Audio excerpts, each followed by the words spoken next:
ಸ್ನೇಹಿತರೆ, ನನ್ನ ಚಾನಲ್ಗೆ ನಿಮ್ಮೆಲ್ಲರಿಗೂ ಆತ್ಮೀಯವಾದಂತಹ ಸ್ವಾಗತ. ಇವತ್ತಿನ ವಿಡಿಯೋದಲ್ಲಿ ನಿಮ್ನೆಲ್ಲರನ್ನೂ ಯಡಿಯೂರಲ್ಲಿರುವಂತಹ ಶ್ರೀ ಸಿದ್ಧಲಿಂಗೇಶ್ವರ ಸ್ವಾಮಿ ದೇವಸ್ಥಾನಕ್ಕೆ ಕರ್ಕೊಂಡು ಹೋಗ್ತಾ ಇದ್ದೀನಿ. ದೇವಸ್ಥಾನದ ಇತಿಹಾಸ ಏನು, ಹಾಗೆ ಈ ದೇವಸ್ಥಾನವನ್ನು ಹೇಗೆ ತಲುಪಬಹುದು, ಅದರ ಹಿನ್ನೆಲೆ ಏನು, ಎಲ್ಲದನ್ನು ಕೂಡ ನಿಮಗೆ ತಿಳಿಸ್ಕೊಡ್ತೀನಿ. ಬನ್ನಿ, ಹಾಗಿದ್ರೆ ಬ್ಲಾಗನ್ನು ಶುರು ಮಾಡೋಣ. ಸಮಯ ಇವಾಗ 6 ಗಂಟೆ ಆಗ್ತಾ ಬಂತು. ಚಳಿಗಾಲ ಆಗಿರೋದ್ರಿಂದ ಬೇಗನೆ ಕತ್ಲಾಗತ್ತೆ. ಆದಷ್ಟು ಬೇಗನೆ ರೀಚ್ ಆಗಬೇಕು, ಯಾಕಂದ್ರೆ ಸ್ವಲ್ಪ ಬೆಳಕಿರುವಾಗ ದೇವಸ್ಥಾನ ತೋರಿಸಿದ್ರೆ ಚೆನ್ನಾಗಿರುತ್ತೆ ಅಂತ. ಇವಾಗಷ್ಟೇ ಬ್ಯೂಟಿಫುಲ್ ಆಗಿ ಒಂದು ಸನ್ಸೆಟ್ ಆಯ್ತು, ತುಂಬಾ ಚೆನ್ನಾಗಿತ್ತು. ಒಂದು 5 ಮಿನಿಟ್ಸ್ ಅಲ್ಲೆಲ್ಲ ರೀಚ್ ಆಗ್ಬಿಡ್ತೀವಿ. ಇವಾಗ ಒನ್ ಡೇ ಟ್ರಿಪ್ ತರ ಪ್ಲಾನ್ ಮಾಡ್ಕೊಂಡು ಬಂದಿದ್ದು ನಾವು ಇವತ್ತು. ಮೊದಲಿಗೆ ಪಂಚಮುಖಿ ಆಂಜನೇಯ ದೇವಸ್ಥಾನಕ್ಕೆ ಹೋದ್ವಿ, ಆನಂತರ ಚಿಕ್ಕಣ್ಣ ಸ್ವಾಮಿ ದೇವಸ್ಥಾನಕ್ಕೆ ಹೋಗಿ ಇವಾಗ ಯಡಿಯೂರು ಸಿದ್ಧಲಿಂಗೇಶ್ವರ ದೇವಸ್ಥಾನಕ್ಕೆ ಹೋಗ್ತಾ ಇದೀವಿ. ಪಂಚಮುಖಿ ಆಂಜನೇಯ ದೇವಸ್ಥಾನದ್ದು ಈಗಾಗಲೇ ವಿಡಿಯೋ ಹಾಕಿದ್ದೀನಿ. ಯಾರಾದ್ರೂ ನೋಡಿರಲಿಲ್ಲ ಅಂದ್ರೆ ದಯವಿಟ್ಟು ಹೋಗಿ ವಿಡಿಯೋ ನೋಡ್ಕೊಂಡು ಬನ್ನಿ. ಯಡಿಯೂರು ಶ್ರೀ ಸಿದ್ಧಲಿಂಗೇಶ್ವರ ಸ್ವಾಮಿ ಕ್ಷೇತ್ರ ಇರುವಂತಹದ್ದು ಕರ್ನಾಟಕ ರಾಜ್ಯದ ತುಮಕೂರು ಜಿಲ್ಲೆಯ ಕುಣಿಗಲ್ ತಾಲೂಕಿನ ಯಡಿಯೂರಿನಲ್ಲಿ. ಬೆಂಗಳೂರಿಂದ ಯಡಿಯೂರು 98 ಕಿಲೋಮೀಟರ್ ದೂರದಲ್ಲಿದೆ. ನಿಮ್ಮ ಓನ್ ವೆಹಿಕಲಲ್ಲಿ ನೀವು ಹೋಗ್ತೀರಾ ಅಂದರೆ ಸುಮಾರು 2 ಗಂಟೆ ಸಮಯ ನಿಮಗೆ ಹಿಡಿಸುತ್ತೆ. ಯಡಿಯೂರಿನ ಈ ಸಿದ್ಧಲಿಂಗೇಶ್ವರ ಸ್ವಾಮಿ ಕ್ಷೇತ್ರವನ್ನು ನೀವು ತಲುಪಬೇಕು ಅಂತಂದರೆ ತುಂಬ ಸುಲಭವಾಗಿ ತಲುಪ್ಬೋದು. ಯಾಕಂದರೆ ಸುಮಾರಷ್ಟು KSRTC ಬಸ್ಗಳು ಹಾಗೆ ಟ್ರೈನ್ ಕೂಡ ಬೆಂಗಳೂರಿಂದ ನಿಮಗೆ ಈ ಯಡಿಯೂರಿಗೆ ಬರುತ್ತೆ. ದೇವಸ್ಥಾನದ ತುಂಬ ಹತ್ತಿರದಲ್ಲೇ ರೈಲ್ವೆ ಸ್ಟೇಷನ್ ಹಾಗೆ ಬಸ್ ಸ್ಟ್ಯಾಂಡ್ ಇರೋದ್ರಿಂದ ನೀವು ಏನು ಆಟೋ ಮಾಡ್ಕೊಂಡು ಹೋಗುವಂಥ ಅವಶ್ಯಕತೆ ಇಲ್ಲ. ನಡ್ಕೊಂಡೇ ದೇವಸ್ಥಾನವನ್ನು ನೀವು ತಲುಪ್ಬೋದಾಗಿದೆ. ನಾವು ಕೂಡ ನಮ್ಮ ಓನ್ ವೆಹಿಕಲಲ್ಲಿ ಇವತ್ತು ಯಡಿಯೂರು ಕ್ಷೇತ್ರಕ್ಕೆ ಬಂದಿರೋದು. ಇಲ್ಲಿ ನಾವು ಪಾರ್ಕಿಂಗ್ ಚಾರ್ಜನ್ನು ಪೇ ಮಾಡಬೇಕಾಗತ್ತೆ. ಕಾರ್ಗೆ 20 ರೂಪೀಸ್ ಚಾರ್ಜ್ ಮಾಡ್ತಾರೆ. ತುಂಬ ಚಿಕ್ಕವಳಾಗಿದ್ದಾಗ ಸ್ಕೂಲ್ ಟ್ರಿಪ್ಪಲ್ಲಿ ಈ ದೇವಸ್ಥಾನಕ್ಕೆ ಬಂದಿದ್ದು. ತುಂಬ ವರ್ಷಗಳಾದಮೇಲೆ ಇವಾಗ ಬರ್ತಾ ಇರೋದು. ತುಂಬಾ ಇಂಪ್ರೂವ್ಮೆಂಟ್ಸ್ ಮಾಡಿದ್ದಾರೆ. ದೇವಸ್ಥಾನದ ಮುಂದೆ ರಥ ಎಳೆಯುವಂಥ ಬೀದಿ ಏನಿದೆ ತುಂಬಾ ದೊಡ್ಡದಾಗಿದೆ. ಹಾಗೆ ಅಕ್ಕಪಕ್ಕದಲ್ಲಿ ಯಾವುದೇ ಒಂದು ಅಂಗಡಿ ಮುಂಗಟ್ಟುಗಳನ್ನು ಇಟ್ಕೊಳ್ಳೋದಕ್ಕೆ ಬಿಟ್ಟಿಲ್ಲ. ಅದಕ್ಕೆ ಅಂತಲೇ ಸಪ್ರೇಟಾಗಿ ಜಾಗ ಮಾಡಿದ್ದಾರೆ. ಅದನ್ನು ಕೂಡ ತೋರಿಸ್ತೀನಿ ನಾನು ನಿಮಗೆ. ಇಲ್ಲಿನವರೆಗೂ ಮಾತ್ರನೇ ಎಲ್ಲ ವೆಹಿಕಲ್ಸ್ನ ಬಿಡ್ತಾರೆ. ಇಲ್ಲಿಂದ ಮುಂದಕ್ಕೆ ದೇವಸ್ಥಾನದ ಗೋಪುರದ ಹತ್ತಿರಕ್ಕೆ ಯಾವುದೇ ವೆಹಿಕಲ್ಸ್ನ ಅಲೋ ಮಾಡೋದಿಲ್ಲ. ಇಲ್ಲಿ ವೆಹಿಕಲ್ಸ್ನ ಪಾರ್ಕ್ ಮಾಡಿ ಇಲ್ಲಿಂದ ನಡ್ಕೊಂಡು ಹೋಗಬೇಕಾಗತ್ತೆ. ದೇವಸ್ಥಾನದ ಗೋಪುರದ ಎಡಭಾಗದಲ್ಲೇ ನಿಮಗೆ ಕೈಕಾಲು ತೊಳ್ಕೊಳ್ಳೋದಕ್ಕೆಲ್ಲ ವ್ಯವಸ್ಥೆ ಇದೆ. ಹಾಗೆ ಪಬ್ಲಿಕ್ ಟಾಯ್ಲೆಟ್ಸ್ ಆಗಿರ್ಬೋದು. ಜೊತೆಗೆ ನೀವೇನಾದರೂ ದೇವಸ್ಥಾನಕ್ಕೆ ಪೂಜೆ ಸಾಮಗ್ರಿಗಳನ್ನ ತೊಗೊಂಡೋಗ್ತೀರಾ ಅಂತಂದ್ರೂ ಕೂಡ ದೇವಸ್ಥಾನದ ಎಡಭಾಗದಲ್ಲೇ ಎಲ್ಲ ಪೂಜಾ ಸಾಮಗ್ರಿಗಳು ಸಿಗುತ್ತೆ. ಇನ್ನು ಯಡಿಯೂರು ಶ್ರೀ ಸಿದ್ಧಲಿಂಗೇಶ್ವರ ಸ್ವಾಮಿ ದೇವಸ್ಥಾನದ ಟೈಮಿಂಗ್ಸ್ ಕೇಳೋದಾದರೆ ದಿನ ಬೆಳಗ್ಗೆ 4:15ಗೆ ದೇವಸ್ಥಾನವನ್ನು ಓಪನ್ ಮಾಡ್ತಾರೆ. ಆದರೆ ಪೂಜೆ ಎಲ್ಲ ಶುರು ಆಗುವಂಥದ್ದು ಬೆಳಗ್ಗೆ 7 ಗಂಟೆಯಿಂದ. ಬೆಳಗ್ಗೆ 4:15ಗೆ ಓಪನ್ ಆದರೆ ರಾತ್ರಿ 8:30-9 ಗಂಟೆಗೆ ದೇವಸ್ಥಾನವನ್ನು ಕ್ಲೋಸ್ ಮಾಡ್ತಾರೆ. ಇನ್ನು ಈ ದೇವಸ್ಥಾನದಲ್ಲಿ ಪ್ರತಿದಿನ ಫ್ರೀ ಅನ್ನದಾಸೋಹ ಕೂಡ ಇರುತ್ತೆ. ಬೆಳಗ್ಗೆ ತಿಂಡಿ, ಮಧ್ಯಾಹ್ನದ ಊಟ ಹಾಗೆ ರಾತ್ರಿ ಊಟ ಕೂಡ ಇರುತ್ತೆ. ತಿಂಡಿ 8 ಗಂಟೆಯಿಂದ 10:30ವರೆಗೂ ಪ್ರೊವೈಡ್ ಮಾಡ್ತಾರೆ. ಹಾಗೆ ಮಧ್ಯಾಹ್ನದ ಊಟ 12:30ಯಿಂದ 3:30ವರೆಗೂ ಇರುತ್ತೆ. ರಾತ್ರಿ ಊಟ 7:30ಯಿಂದ 10 ಗಂಟೆವರೆಗೂ ಕೂಡ ಇರುತ್ತೆ. ಇನ್ನು ಇಲ್ಲಿ ಬಂದು ನೀವು ಸ್ಟೇ ಆಗ್ತೀರಾ ಅಂದರೆ ರೂಮ್ಗಳು ಕೂಡ ಅವೈಲಬಲ್ ಇದೆ. ನೀವು ಹೊರಗಡೆ ಪ್ರೈವೇಟಾಗಿ ರೂಮ್ಗಳನ್ನ ಬುಕ್ ಮಾಡ್ತೀರಾ ಅಂತಂದರೆ ಸ್ವಲ್ಪ ಕಾಸ್ಟ್ಲಿ ಆಗುತ್ತೆ. ದೇವಸ್ಥಾನದ ವತಿಯಿಂದನೇ ಇರೋವಂಥ ಕೆಲವೊಂದು ರೂಮ್ಗಳೇನಿದೆ ಆ ರೂಮ್ಗಳು ತುಂಬ ಕಡಿಮೆ ಬೆಲೆಗೆ ಸಿಗುತ್ತೆ. ನೋಡಿ, ದೇವಸ್ಥಾನದ ಮೇಯ್ನ್ ಗೋಪುರ ಇದೆಯಲ್ಲ, ಆ ಲೆಫ್ಟ್ ಸೈಡ್ ಬಂದರೆ ನಿಮಗೆ ದೇವ್ರ ಸಾಮಗ್ರಿಗಳು ಎಲ್ಲವೂ ಕೂಡ ಸಿಗುತ್ತೆ. ಇಲ್ಲಿ ಏನು ಚಾರ್ಜ್ ಸರ್?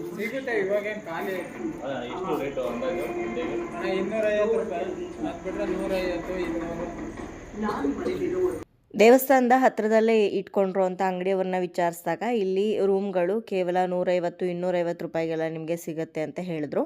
ಅದರಲ್ಲೂ ಇವಾಗ ಸ್ವಲ್ಪ ಸೀಸನ್ನೆಲ್ಲ ಕಡಿಮೆ ಇರೋದ್ರಿಂದ ಕಡಿಮೆ ಬೆಲೆಗೆ ನಿಮಗೆ ರೂಮ್ಗಳು ಸಿಗುತ್ತೆ. ಹಾಗೆ ರೂಮ್ ಕಡಿಮೆ ಇದ್ದರೂ ಕೂಡ ಅವೈಲಬಿಲಿಟಿ ಇದೆ ಅಂತ ಹೇಳಿದ್ರು. ಆದರೆ ಈ ಶಿವರಾತ್ರಿ ಟೈಮಲ್ಲಿ ಅಥವಾ ಯುಗಾದಿ ಟೈಮಲ್ಲಿ ಇಲ್ಲಿ ಜಾತ್ರೆ ನಡೆಯುವಂಥ ಸಮಯದಲ್ಲಿ ಜಾಸ್ತಿ ಜನ ಬರ್ತಾರೆ. ಆ ಟೈಮಲ್ಲಿ ರೂಮ್ ಸಿಗೋದಿಲ್ಲ ಅಂತ ಹೇಳಿದ್ರು.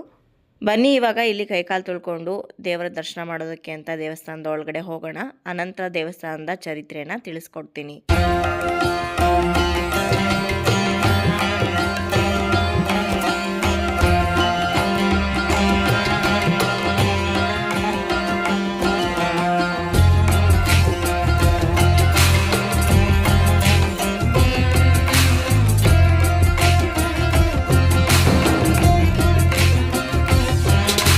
ಈ ಯಡಿಯೂರು ಸಿದ್ಧಲಿಂಗೇಶ್ವರ ಸ್ವಾಮಿ ಕ್ಷೇತ್ರ ಏನಿದೆ, ಇದು 15ನೇ ಶತಮಾನದಲ್ಲಿದ್ದಂತಹ ಲಿಂಗಾಯತ ಸಂತ ಸಿದ್ಧಲಿಂಗ ಶಿವಯೋಗಿಗಳ ಗದ್ದಿಗೆ ಅಂದರೆ ಸಮಾಧಿಯಾಗಿದೆ.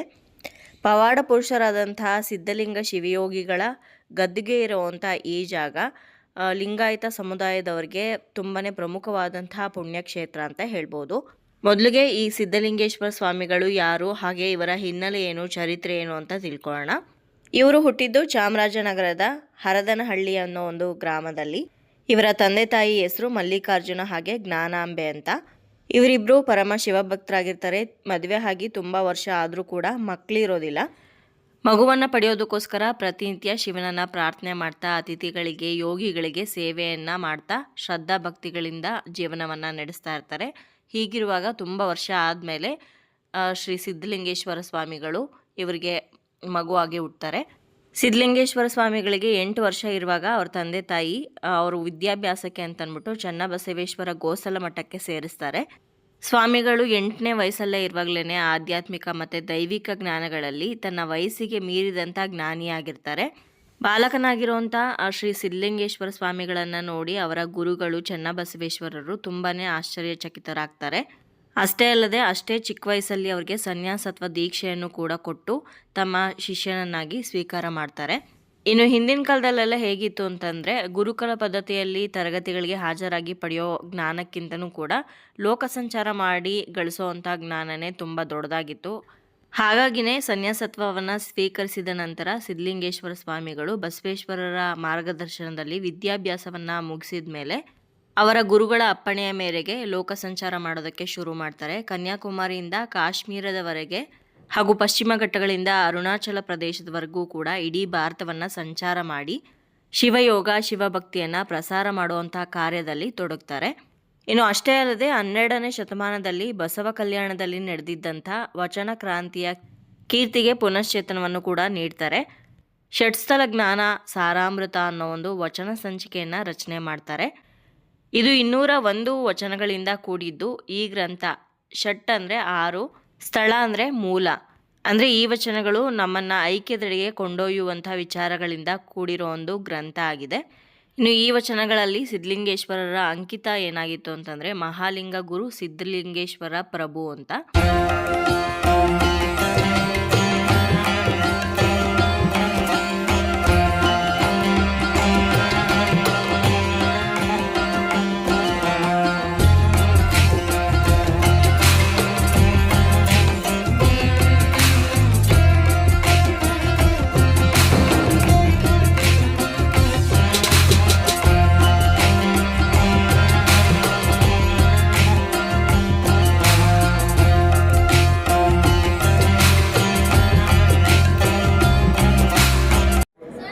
ದರ್ಶನ ಆಯಿತು.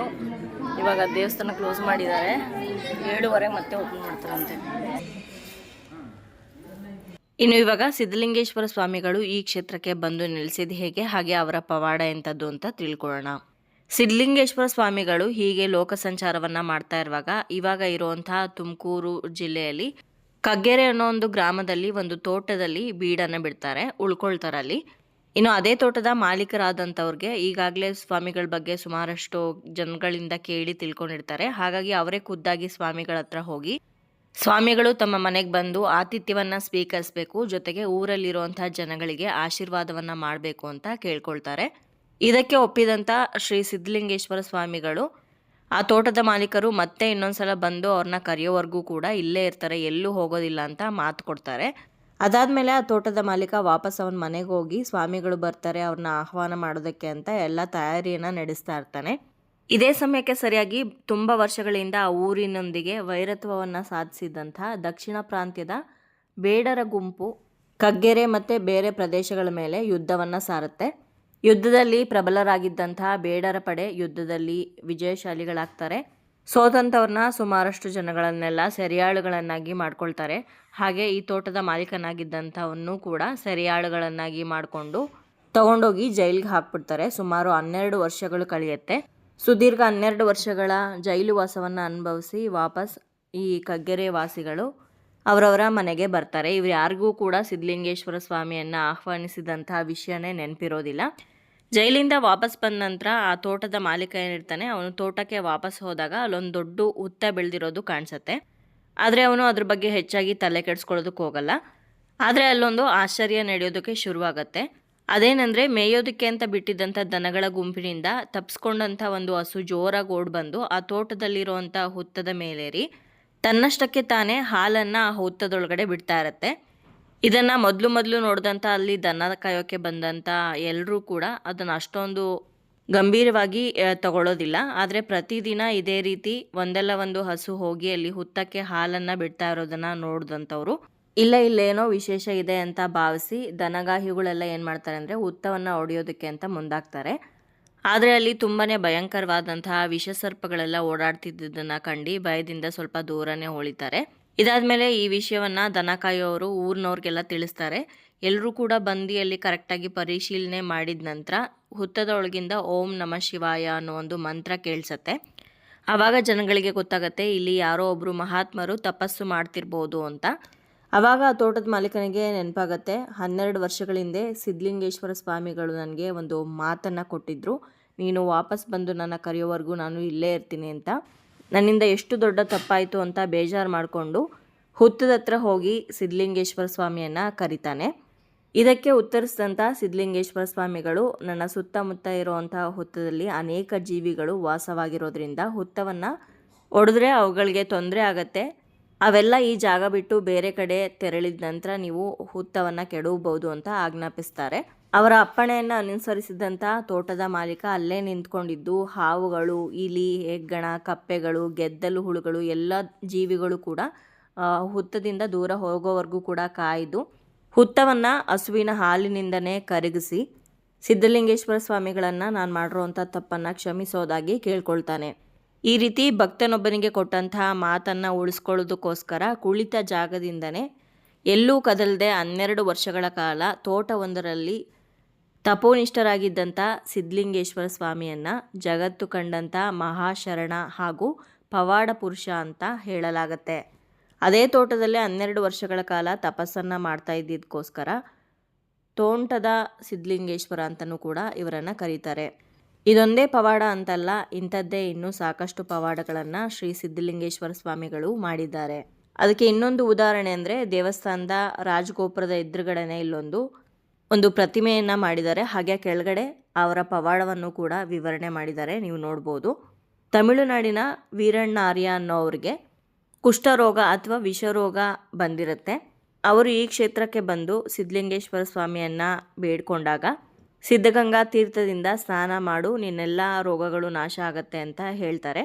ಅವರ ಅಪ್ಪಣೆಯ ಮೇರೆಗೆ ಸಿದ್ಧಗಂಗಾ ತೀರ್ಥದಲ್ಲಿ ಸ್ನಾನ ಮಾಡಿದ ನಂತರ ಅವರ ರೋಗ ಎಲ್ಲವೂ ಕೂಡ ಪರಿಹಾರ ಕೂಡ ಆಗುತ್ತೆ. ಇನ್ನು ಸುಮಾರು ವರ್ಷಗಳ ಕಾಲ ಇದೇ ರೀತಿ ಪವಾಡಗಳನ್ನು ಮಾಡ್ತಾ ಇದ್ದಂಥ ಸಿದ್ಧಲಿಂಗೇಶ್ವರ ಸ್ವಾಮಿಗಳು 15ನೇ ಶತಮಾನದಲ್ಲಿ ಜೀವಂತ ಸಮಾಧಿಯನ್ನು ಆಗೋದಕ್ಕೆ ಬಯಸ್ತಾರೆ. ಆಗ ಈ ಕ್ಷೇತ್ರದಲ್ಲಿ ಸ್ವಾಮಿಗಳ ಗದ್ದಿಗೆಯನ್ನು ನಿರ್ಮಾಣ ಮಾಡ್ತಾರೆ. ಇನ್ನು ಗದ್ದಿಗೆಯ ಮೇಲೆ ಅಂದರೆ ಸಮಾಧಿಯ ಮೇಲೆ ಸಿದ್ಧಲಿಂಗೇಶ್ವರ ಸ್ವಾಮಿಯವರ ಬೆಳ್ಳಿಯ ಮುಖವಾಡವನ್ನು ನೀವು ನೋಡ್ಬೋದು. ಹಾಗೆ ಗರ್ಭಗುಡಿಯಲ್ಲಿ ವೀರಭದ್ರ ಸ್ವಾಮಿ ದೇವಸ್ಥಾನ ಕೂಡ ಇದೆ. ಇನ್ನು ಈ ದೇವಸ್ಥಾನದಲ್ಲಿ ನಡೆಯುವಂಥ ವಿಶೇಷ ಪೂಜೆಗಳು ಹಾಗೆ ಉತ್ಸವಗಳು ಯಾವ್ಯಾವು ಅಂತ ಕೇಳೋದಾದರೆ, ಪ್ರತಿದಿನ ತ್ರಿಕಾಲ ಪೂಜೆ ಅಂತ ನಡೆಯುತ್ತೆ. ಅಂದರೆ ಬೆಳಗ್ಗೆ, ಮಧ್ಯಾಹ್ನ ಮತ್ತು ಸಂಜೆ ನಡೆಯುವಂಥ ಪೂಜೆಯನ್ನು ತ್ರಿಕಾಲ ಪೂಜೆ ಅಂತ ಕರೀತಾರೆ.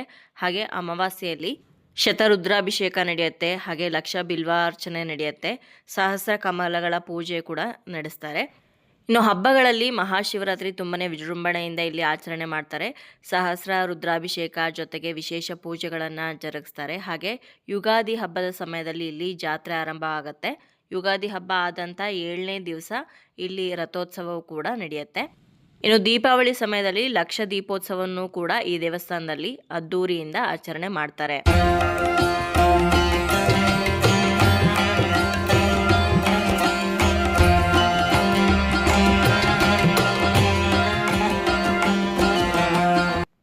ಇನ್ನು ಈ ದೇವಸ್ಥಾನವನ್ನು ದ್ರಾವಿಡ ವಾಸ್ತುಶೈಲಿಯ ಪ್ರಕಾರದಲ್ಲಿ ನಿರ್ಮಾಣ ಮಾಡಿದ್ದಾರೆ. ಹಾಗೆ ಗರ್ಭಗುಡಿ ಮೇಲೆ ಮತ್ತು ರಾಜಗೋಪುರದ ಮೇಲೂ ಕೂಡ ಸಿದ್ಧಲಿಂಗೇಶ್ವರ ಸ್ವಾಮಿಯವರ ಜೀವನದಲ್ಲಿ ನಡೆದಿರುವಂತಹ ಘಟನೆಗಳನ್ನು ಹಾಗೆ ಅವರು ಮಾಡಿರುವಂಥ ಪವಾಡಗಳನ್ನು ಈ ಗೋಪುರಗಳ ಮೇಲೆ ಹಾಗೆ ಗರ್ಭಗುಡಿಯ ಮೇಲ್ಭಾಗದಲ್ಲಿಯೂ ಕೂಡ ಚಿತ್ರಿಸಿದ್ದಾರೆ.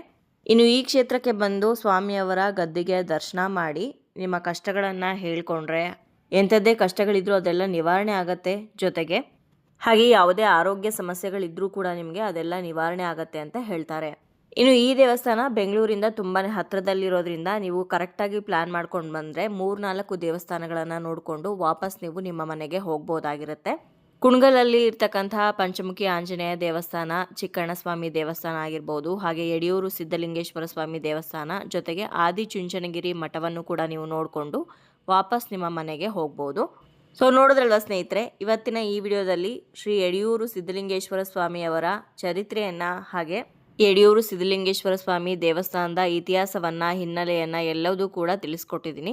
ವಿಡಿಯೋ ನಿಮ್ಮೆಲ್ಲರಿಗೂ ಇಷ್ಟ ಆಗಿದೆ, ಉಪಯೋಗ ಆಗಿದೆ ಅಂತ ಭಾವಿಸ್ತೀನಿ. ಇಷ್ಟ ಆಗಿದ್ರೆ ಲೈಕ್ ಮಾಡಿ, ಬೇರೆಯವ್ರಿಗೂ ಕೂಡ ಶೇರ್ ಮಾಡಿ, ಹಾಗೆ ನಿಮ್ಮ ಅನಿಸಿಕೆ ಅಭಿಪ್ರಾಯವನ್ನು ಖಂಡಿತವಾಗ್ಲೂ ಕಮೆಂಟ್ ಮುಖಾಂತರ ಬರೆದು ತಿಳಿಸಿ. ಮತ್ತೊಂದು ಇಂಟ್ರೆಸ್ಟಿಂಗ್ ವ್ಲಾಗ್ ಜೊತೆಗೆ ನಿಮ್ಮನ್ನ ಮತ್ತೆ ಭೇಟಿ ಆಗ್ತೀನಿ. ಅಲ್ಲಿಯವರೆಗೂ ಧನ್ಯವಾದಗಳು. ಲೋಕ ಸಮಸ್ತ ಸುಖಿನೋ ಭವಂತು.